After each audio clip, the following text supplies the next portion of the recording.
আপনি কি বিএ ও এম এর জন্য অনলাইনে বেস্ট কোচিং নিতে চান? বাংলা অনার্সে ভালো রেজাল্ট করতে চান? তাহলে আজই আসুন নম্বর 1 কোচিং সেন্টার প্রান্তিক গাইডে। আমাদের অভিজ্ঞ শিক্ষক ও লেখক রাজস্বী হালদার যত্ন সহকারে ক্লাস করান। হাই কোয়ালিটি নোটস ও 100% কমন সাজেশন। এছাড়া আর্টস সমস্ত বিষয়ের অফলাইনে ক্লাস এবং নোটসের ব্যবস্থা রয়েছে। ফোন নম্বর 8101787705 ও 7585043273। ফলো করুন ইউটিউব চ্যানেল প্রান্তিক গাইড। নমস্কার, প্রান্তিক গাইডে সবাইকে শুভেচ্ছা অভিনন্দন। আজ আমি নিয়ে এসেছি কলকাতা বিশ্ববিদ্যালয় BA 4th semester Bangla honours DS CC 6th পেপারের সাজেশন। এই পেপারে রয়েছে গোয়েন্দা সাহিত্য, গল্প বিজ্ঞান ও অলৌকিক কাহিনী। যারা 2025 সালে কলকাতা বিশ্ববিদ্যালয় থেকে 4th সেমিস্টার ফাইনাল এক্সাম দেবে তাদের জন্য এই সাজেশনটা। পেপারটা খুব ইজি, তবে 4th সেমিস্টার খুব ডিফিকাল্ট 4টে পেপার, কারণ তোমাদের প্রচুর টেক্সট রয়েছে এবং সবথেকে গুরুত্বপূর্ণ হচ্ছে তোমাদের পরীক্ষা এগিয়ে নিয়ে আসছে। এই কথাটা মাথায় রাখবে, কারণ তোমাদের পরীক্ষা 3.5 মাস 4 মাসে গিয়ে পরীক্ষা হবে। আমি জানিয়ে দেবো পরবর্তী একটা ভিডিওতে যে কোন সময়ে অ্যাপ্রোপ্রিয়েট একটা ডেট, প্রবাবলি একটা ডেট হতে চলেছে এক্সামটা, জানিয়ে দেবো। চ্যানেলের সঙ্গে থাকো। আজকে দিয়ে দিচ্ছি আমি সিসি 6 অর্থাৎ ডিএস সিসি 6 পেপারের সাজেশন। টেক্সট, এই পেপারের মূল ভিত্তিভূমি কিন্তু টেক্সট। টেক্সট অবশ্যই অবশ্যই অবশ্যই পড়তে হবে। টেক্সট না পড়লে কেউ উদ্ধার করতে পারবে না কিছু। টেক্সট ছাড়া কোনো গতি নেই। টেক্সট পড়লে তাহলে তোমরা 15, 5, 1 সবই পারবে। শর্ট কোশ্চেনের ভিডিও আমি দেবো, চিন্তা নেই। আর 5 টেক্সটের উপর দাঁড়িয়ে রয়েছে। তাও আমি শর্ট কোশ্চেনের ভিডিও দিলেও তোমরা কিন্তু অবশ্যই এটা মাথায় রাখবে যে টেক্সট আমাকে কমপ্লিট করতে হবে।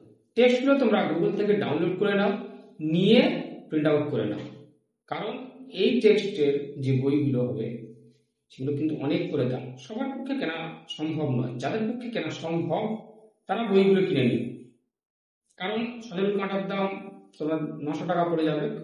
এই শরদিন্দু বন্দ্যোপাধ্যায়ের যে সমগ্র রয়েছে সেই সমগ্রটাই কিনতে হবে 900 টাকা। শঙ্কু সমগ্র 750 টাকা, সব ভুতুড়ে 500 টাকা। বুঝতেই পারছো হিউজ দাম পড়ে যাবে। তাই অবশ্যই তোমরা প্রিন্ট আউট করে নেবে, গুগল থেকে ডাউনলোড করে নিয়ে। টেক্সট না পড়লে কেউ কিছু করতে পারবে না। এই পেপারটা যারা 80 থেকে 85% মার্কস পেতে চাও, আমি মনে করি তারা অবশ্যই টেক্সট পড়বে। টেক্সট পড়লে এই পেপারে দেখবে প্রচুর মার্কস আসবে, কারণ এই সিলেবাসটা পেপারটা তো আগে ছিল। তাই তোমরা আমার কথাটা মনোযোগ দিয়ে শোনো, যে এই পেপারে 80 থেকে 85% মার্কস পেতে চাও, টেক্সটটাকে পুরো তুলে নাও, দখলে নিয়ে নাও। খুব সহজ, এই পেপারে কিন্তু কেউ ফেল করে না। সব থেকে সহজ পেপার এটা, আর খুব মজাদার, তোমাদের পড়তেও ভালো লাগবে। সজল কাঁটা যে একবার পড়বে সে আরেকবার পড়ে নেবে। খুব ভালো করে পড়াশোনা করো। কার কি প্রয়োজন, কোন টপিক্সের উপর কি প্রয়োজন, নোটস প্রয়োজন, তোমরা অবশ্যই কমেন্টস করে জানাও, আমি সেটা আপলোড করবো। প্রান্তিক গাইড তোমাদের সেবায় রয়েছে, পাশে রয়েছে। যে কোনো সমস্যায় দ্বিধাহীন চিত্তে তোমরা কমেন্টস করবে, জানাবে, দিয়ে দেবো। আর যারা প্রান্তিক গাইডে অনলাইন ক্লাস করতে চাও বা নোটস কিনে নিতে চাও, স্ক্রিনে দেওয়া নাম্বার যোগাযোগ করবে, সমস্ত কিছু দিয়ে দেবো।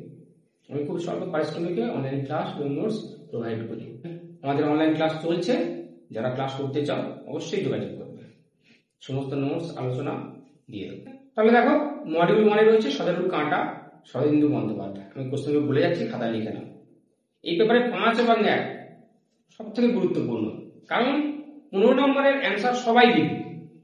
ভালো স্কোর করতে গেলে কিন্তু 5টাকে দখলে নিতে হবে, 1টাকে দখলে নিতে হবে, এটা যেন মাথায় থাকে। মডিউল 1-এ রয়েছে সজল কাঁটা, শরদিন্দু বন্দ্যোপাধ্যায়, লিখে নাও। সজল কাঁটা উপন্যাসের দীপা চরিত্রটি আলোচনা করো। সজল কাঁটা উপন্যাসের দীপা চরিত্রটি আলোচনা করো। দেবাশিস চরিত্র বা নায়ক বিচার, দেবাশিস চরিত্র। প্রবাল গুপ্ত বা ফল চরিত্র। দেবাশিস এবং দীপার দাম্পত্য জীবন ও তার পরিণতি। প্রেম কাহিনী হিসাবে কতটা সার্থক, সজল কাঁটা গ্রন্থটি প্রেম কাহিনী হিসেবে কতটা সার্থক। আর তোমরা অবশ্যই কিন্তু চ্যানেল সাবস্ক্রাইব করে বন্ধুদেরকে শেয়ার করবে, কারণ প্রান্তিক গাইডের লাস্ট মিনিট ফাইনাল সাজেশন এটা সবথেকে গুরুত্বপূর্ণ। এই last minute final suggestion follow করতে কেউ মিস করবে না। তারপরে প্রশ্ন লিখে নাও, এই কাহিনীতে ব্যোমকেশ আছে, রহস্য আছে, খুন জখম আছে, তবু এটা রহস্য কাহিনী কিনা পাঠক পাঠিকা বিচার করবেন।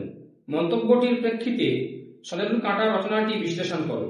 এই কাহিনীতে ব্যোমকেশ আছে, রহস্য আছে, খুন জখম আছে, তবে এটা রহস্য কাহিনী কিনা পাঠক পাঠিকা বিচার করবেন। মন্তব্যটির প্রেক্ষিতে সদাইটু কাণ্ড রচনাটি বিশ্লেষণ করো। অথবা গোয়েন্দা কাহিনী হিসাবে কতটা সার্থক, দুটো একই অ্যান্সার। গোয়েন্দা কাহিনী হিসাবে সদাইটু কাণ্ড গ্রন্থটি কতটা সার্থক তা আলোচনা করো।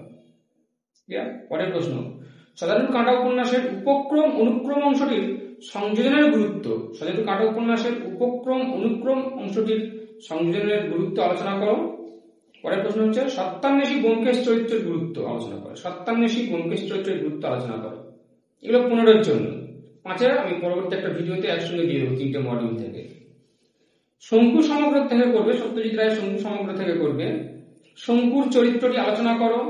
কল্পবিজ্ঞানের আলোকে শঙ্কু সমগ্রের প্রাসঙ্গিকতা। কল্পবিজ্ঞানের আলোকে শঙ্কু সমগ্রের প্রাসঙ্গিকতা, শঙ্কুর মহাকাশ অভিজ্ঞতা, ফ্রাঙ্কেনস্টাইন চরিত্র বা মৃতদেহের প্রাণ সঞ্চারের যে ঘটনাটা রয়েছে, সত্যজিৎ রায় সৃষ্ট যন্ত্র মানবগুলি কতখানি যন্ত্র কতখানি মানব, মহাকাশের দূত অর্থাৎ দূতের পৃথিবীতে আসার কারণ, শঙ্কু রঘু করবে অর্থাৎ যন্ত্রই যন্ত্রকে ভালো চেনে। লাইন থেকে কিন্তু প্রশ্ন দেয় বড়তে, যন্ত্রই যন্ত্রকে ভালো চেনে, শঙ্কু রঘু থেকে না। শঙ্কু আদিম মানব, প্রফেসর শঙ্কু গোলক রহস্য। কারণ এই গল্প কটা করলে তোমাদের 15 আর 5 কিন্তু হয়ে যাবে, তাই গল্প কটা অবশ্যই মুখস্থ করবে, ভালো করে পড়ে নেবে, অন্তত 2 বার অন্তত পড়ে নিলে হয়ে যাবে। শুধু গল্পের বিষয়বস্তুগুলো লিখলে হয়ে যাবে। ক্লিয়ার? আর পরবর্তী ভিডিওতে আমি সব ভুতুড়ে থেকে দিয়ে দেবো এবং 5গুলো দিয়ে দেবো। চ্যানেলের সঙ্গে থাকো, সমস্ত কিছু পেয়ে যাবে। সব ভুতুড়ে তোমরা টেক্সটটা পড়ো, তোমাদের তো মাত্র 15টা গল্প পড়তে হবে, পেনেটি থেকে স্পাই পর্যন্ত। সব ভুতুড়ে গল্প গ্রন্থে 42টা গল্প রয়েছে। এই 42টা গল্পের মধ্যে তোমাদের মাত্র রয়েছে 15টা গল্প খুব ভালো করে পড়ো। এই গল্প থেকে কি ধরনের প্রশ্ন হয়, কি ধরনের প্রশ্ন আসে, আমি সমস্ত কিছু আলোচনা করবো, সাজেশন দিয়ে দেবো। নিশ্চিত থাকো, প্রান্তিক গাইড তোমাদের সেবায় রয়েছে, পাশে রয়েছে।